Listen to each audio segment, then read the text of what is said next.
El aliento forzado que sostiene la ilusión de un propósito intrínseco se ha convertido en la pandemia espiritual de la época moderna, bajo la presión incesante del imperativo de ser positivo, una ética mercantilizada y superficial que exige la constante producción de significado y felicidad.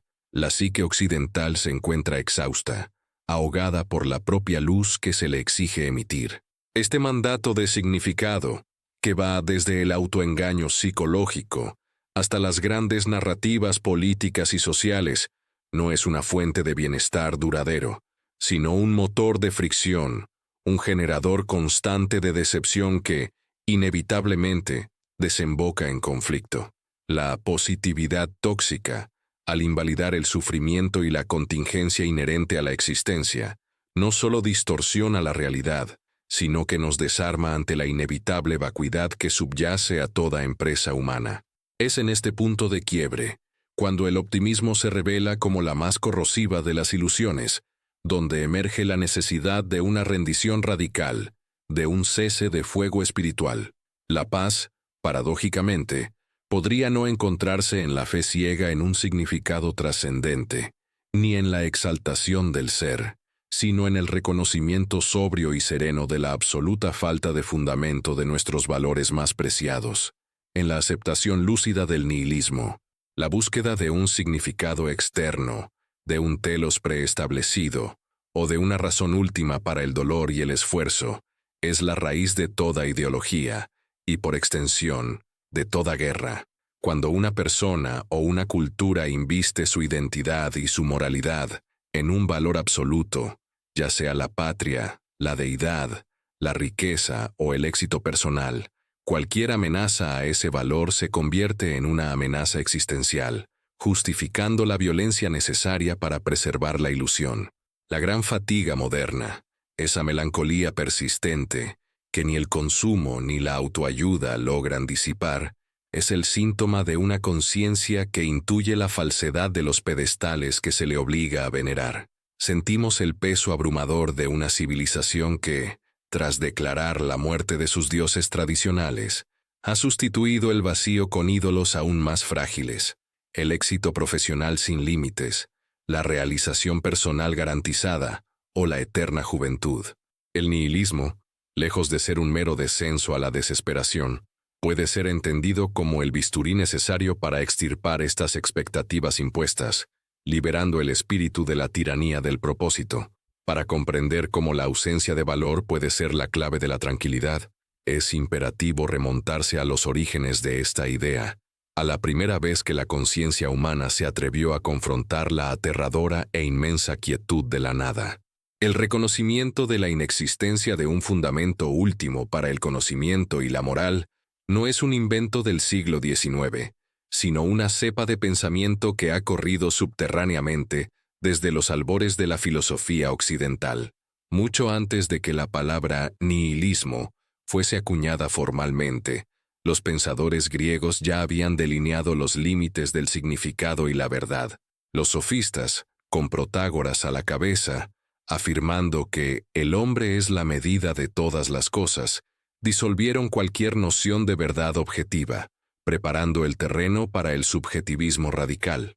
Sin embargo, es en la escuela de Pirrón de Elis, en el siglo IV a.C., donde encontramos la primera manifestación práctica de un escepticismo tan profundo que raya en la anulación de todo juicio de valor, una práctica vital que anticipa la paz nihilista. El pirronismo no se limitaba a dudar de la capacidad de la razón para alcanzar la verdad, se convertía en una forma de vida.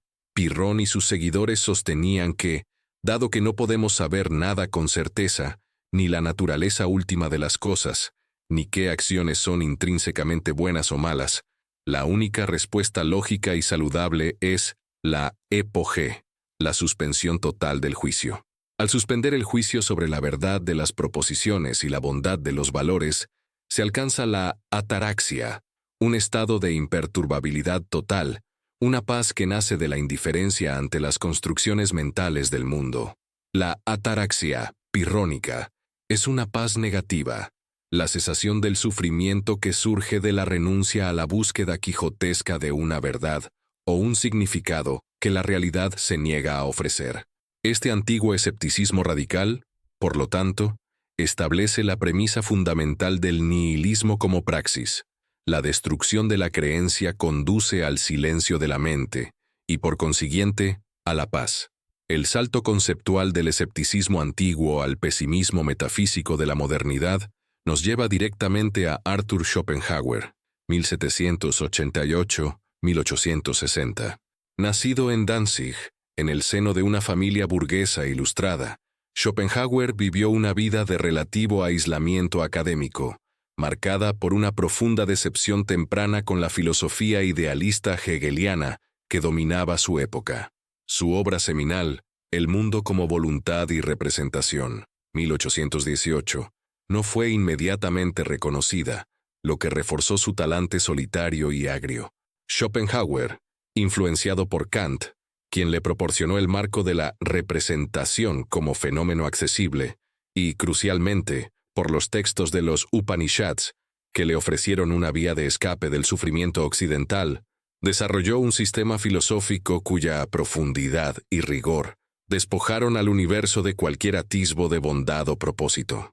Para Schopenhauer, la realidad nouménica, el mundo en sí, no es razón ni espíritu, sino una fuerza ciega, irracional e insaciable que denominó la Wille zum Leben, voluntad de vivir.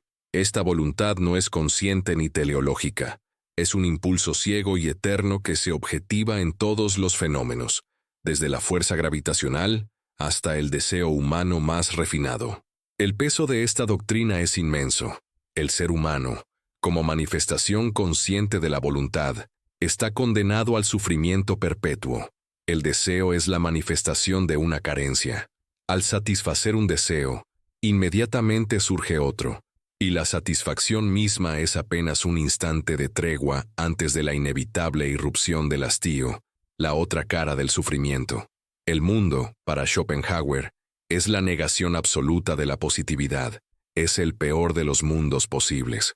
Esta visión profundamente pesimista, rigurosamente argumentada a partir de la observación de la incesante lucha por la existencia, el concepto es biológicamente anterior a Darwin, ofrece, sin embargo, una ruta hacia la paz. Dado que el sufrimiento es la esencia de la voluntad, la única liberación posible radica en la negación ascética de esa misma voluntad. Esto se logra a través de la contemplación estética desinteresada, donde nos liberamos momentáneamente de la servidumbre de la voluntad, o, de forma más radical y duradera, a través de la compasión y el ascetismo, siguiendo una ruta similar a la del nirvana budista. Al reconocer que el yo individual es solo una objetivación temporal de la voluntad cósmica, el nihilista schopenhaueriano se desarma, cesando la lucha inútil contra el torrente del ser. La paz que ofrece no es la felicidad exuberante, sino la ausencia de dolor, una paz fría y desapasionada que surge de la aniquilación consciente del deseo, y por lo tanto, de la voluntad misma. Es el primer gran llamado moderno a dejar de querer ser, abrazando la calma de la negación absoluta. El vacío abierto por Schopenhauer fue brutalmente expuesto y explorado por Friedrich Nietzsche, 1844-1900, cuyo pensamiento representa la crisis más aguda y transformadora del significado en la modernidad. La biografía de Nietzsche, su crianza pietista, su temprana y brillante carrera como filólogo, su posterior rompimiento con Wagner y su descenso hacia la enfermedad crónica y el aislamiento intelectual, es inseparable de su filosofía. La evolución de su pensamiento parte de la premisa de que la moralidad occidental, anclada en la metafísica platónico-cristiana, es esencialmente una moral de esclavos, que valora la debilidad, la culpa y la negación de la vida terrenal. La gran catástrofe que Nietzsche diagnostica, la que realmente da cuerpo al concepto de nihilismo, es la famosa proclamación de Gott ist tot, Dios ha muerto, en La Gaia Ciencia, 1882. Esta no es una simple declaración atea, es el reconocimiento histórico y cultural de que el marco trascendente de valores, la idea de un orden divino o racional que dota de propósito al universo, ha perdido su plausibilidad. Las ciencias, el racionalismo y el avance de la crítica histórica han demolido los cimientos de la fe. El impacto de la muerte de Dios para Nietzsche es que toda moralidad y todo propósito heredado, incluyendo la ciencia y el humanismo ateo, que él veía como religiones sustitutas, quedan sin fundamento objetivo. La humanidad ha cortado el ancla que la unía a un orden superior, y el resultado es la inminente inundación de lo que él llamó el nihilismo pasivo, la sensación de que todo da igual, una parálisis existencial donde los viejos valores son reconocidos como falsos, pero no se ha encontrado nada que los reemplace. Este nihilismo pasivo, el pesimismo melancólico que simplemente se resigna a la falta de sentido, es lo que Nietzsche detesta y busca superar. Su propia filosofía es, en sí misma, una forma de nihilismo activo, una fuerza destructiva que busca no solo reconocer la falta de valor objetivo, sino demoler activamente todos los sistemas de valor restantes, no para caer en la desesperación, sino para liberar el espacio para una revaloración radical. El propósito del nihilismo nietzscheano no es la paz pasiva de Schopenhauer, sino la creación de nuevas tablas de valores, forjadas por el individuo soberano, el Übermensch, superhombre. Sin embargo, el camino hacia esa creación de valor es un acto de devastación filosófica total, un proceso purgativo que destruye las ilusiones de paz y propósito impuestas, obligando al individuo a enfrentar el vacío con una honestidad brutal. Es en esta confrontación con el vacío, y no en la aceptación de un propósito preexistente, donde reside la posibilidad de una paz genuinamente autónoma. La paz no vendrá de la creencia, sino del coraje de no creer en nada. Para examinar la estructura argumentativa que obliga al individuo a enfrentar la nada y trascender el nihilismo pasivo, es fundamental analizar una de las obras más enigmáticas y centrales de Nietzsche. Así habló Zaratustra, 1883-1885. Escrito en un estilo profético y poético, Zaratustra no es un tratado filosófico tradicional, sino un experimento de pensamiento narrativo, cuyo objetivo es comunicar la transición del nihilismo a la afirmación de la vida, incluso en ausencia de significado. La estructura del libro sigue la jornada de Zaratustra, quien desciende de la montaña para predicar sus nuevas verdades a la humanidad.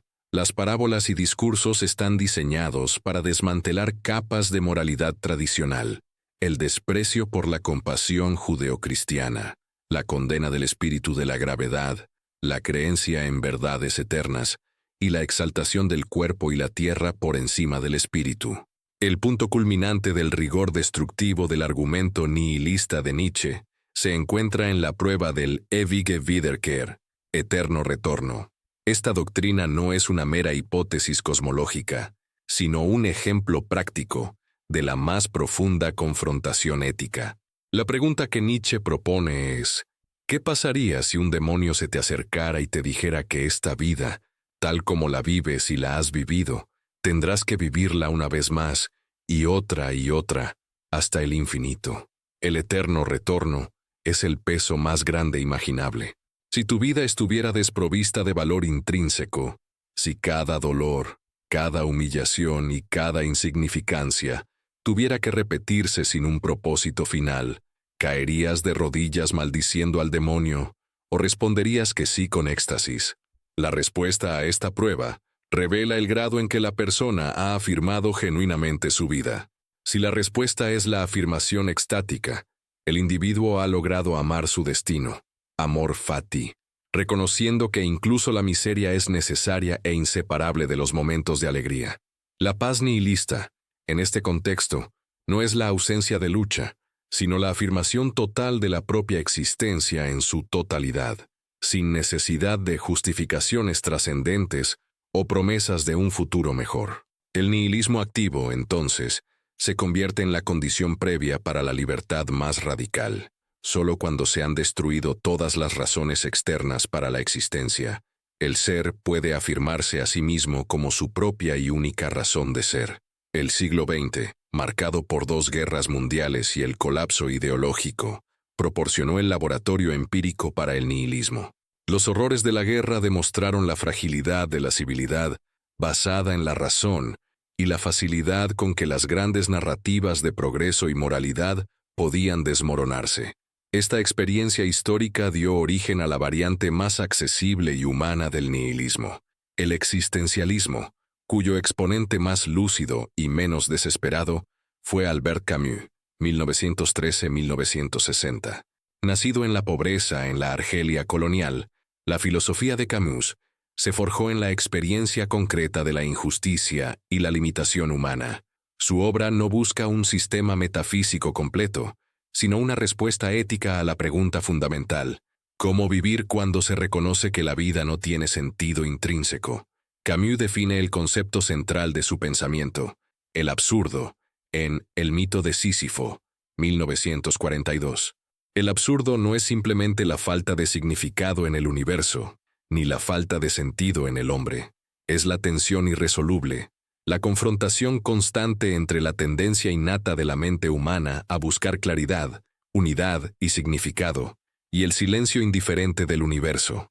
El universo no es hostil, sino simplemente ajeno a nuestras preguntas. Esta tensión, este divorcio, es lo que constituye el absurdo. Ante el absurdo, Camus identifica tres reacciones posibles: el suicidio, que resuelve el absurdo aniquilando uno de sus términos; el salto de fe, que resuelve el absurdo negando su realidad a través de una ilusión religiosa o filosófica; y la rebelión. La rebelión es la única respuesta honesta y, paradójicamente, la clave de una forma de paz. La rebelión absurda consiste en vivir con plena conciencia del absurdo, sin recurrir a ilusiones ni a falsas esperanzas, manteniendo viva la confrontación. El nihilista existencialista, al reconocer que la vida es intrínsecamente absurda, es liberado de la necesidad de justificar sus acciones ante cualquier tribunal trascendente. La paz aquí no es la ataraxia pasiva, es la libertad feroz que surge de la conciencia de la propia insignificancia cósmica. Camus concluye: el mito de Sísifo, imaginando al héroe mítico Sísifo, condenado a empujar eternamente una roca cuesta arriba solo para verla caer. Es en el instante en que Sísifo desciende la colina, consciente de su destino fútil, pero aceptándolo sin desesperación, donde se encuentra la posibilidad de la felicidad. Sísifo se convierte en el héroe absurdo, porque su destino, al carecer de propósito final, es enteramente suyo. La paz, en este contexto, se obtiene al rechazar la positividad obligatoria, al abrazar la dura y fría verdad, y al encontrar dignidad en la propia limitación y en la persistencia inútil pero soberana. El impacto más significativo del nihilismo, cuando se le aborda con rigor y no como una licencia para la disolución moral, se manifiesta en su capacidad para desmantelar las grandes narrativas que históricamente han justificado el conflicto y la opresión social. La paz profunda es, en gran medida, el resultado del cese de la lucha por la hegemonía de un valor sobre otro. En el ámbito social y político, los conflictos más sangrientos rara vez se libran por necesidad material básica. Se libran por la superioridad de un sistema de valores: Dios, raza, clase, nación, ideología. El nihilismo, al demoler el concepto mismo de superioridad objetiva de cualquier valor, retira el combustible moral de la guerra. Si no existe una dirección histórica intrínseca, Hegel, si no hay un Dios que ordene una forma particular de vida, teocracias, y si no hay una naturaleza humana perfectamente moldeable hacia un ideal, utopías totalitarias, entonces las justificaciones para imponer un orden moral o político por la fuerza se evaporan. Esta aplicación práctica del desmantelamiento de valores conduce a una forma de tolerancia fría y pragmática. Un individuo o una sociedad que ha aceptado el nihilismo no puede pretender que su código moral sea universalmente aplicable o inherentemente superior. Esta postura fomenta el pluralismo radical, no como una celebración multicultural superficial, sino como el reconocimiento austero de que todas las visiones del mundo son construcciones humanas igualmente infundadas. En el plano individual, el nihilismo desmantela la tiranía del deber ser y la ansiedad generada por la comparación social. Gran parte del sufrimiento moderno proviene de la presión de alcanzar un éxito, definido por métricas externas, o de cumplir un propósito grandioso. El nihilista, al aceptar que no hay éxito objetivo ni propósito preordenado, se libera para definir sus propios términos de existencia. Se desvanece la culpa por no ser positivo o productivo, según los estándares del mercado. Esta liberación no conduce al estancamiento, sino a un enfoque en las responsabilidades concretas y autoimpuestas, el cuidado de los cercanos, la apreciación estética del momento fugaz, o la participación en actividades cuyo valor es puramente subjetivo y temporal. El nihilismo bien entendido es el fin de la esperanza teleológica y el principio de la acción desinteresada, que es la única acción verdaderamente libre y, por tanto, pacífica. La paz definitiva que emerge de la confrontación con la nada es una paz fría, desprovista de las ilusiones reconfortantes de la trascendencia o la justicia cósmica. Es el silencio que se produce cuando cesa la máquina de la justificación. Este estado post-nihilista no es un retorno a la inocencia, sino una madurez sobria y resignada. Es la aceptación de la contingencia radical. La vida no tiene un guión, y el mundo no está esperando nuestra realización. Esta ausencia de expectativas cósmicas elimina la fuente más profunda de resentimiento y frustración. El individuo ya no se siente traicionado por el universo, pues nunca esperó nada de él. Este proceso de purga ideológica, que comienza con el escepticismo pirrónico y culmina en la afirmación del absurdo camusiano, es el camino más riguroso hacia la tranquilidad. La positividad obligatoria, con su promesa implícita de que la felicidad es alcanzable si solo se piensa correctamente o se esfuerza lo suficiente, es una trampa que perpetúa la insatisfacción. El nihilismo, en cambio, ofrece la honestidad radical de que el universo es moralmente indiferente a nuestro destino, y esta indiferencia es, paradójicamente, la mayor de las liberaciones. Al final de este largo camino de deconstrucción filosófica, la clave de la paz no reside en encontrar un significado más grande que el yo, sino en la valentía de reconocer que no hay ninguno. La paz es el resultado del cese de la lucha contra la propia insignificancia. Es el reconocimiento de que somos seres finitos, lanzados a un universo vasto y mudo, donde nuestras acciones solo tienen el valor que nosotros decidimos otorgarles por un momento. Deja de buscar el significado que te han obligado a creer. Deja de ser positivo, en el sentido superficial y coercitivo, y encuentra el vasto y tranquilo espacio que queda cuando la mente, agotada por la búsqueda, se rinde al inmenso y liberador silencio de la nada. Solo en esa rendición radical, en esa paz desprovista de ilusión, puede comenzar una vida verdaderamente autónoma y, por lo tanto, libre de la necesidad de imponer su valor a otros. La paz no es un regalo de los dioses, sino el resultado de haberlos aniquilado por completo.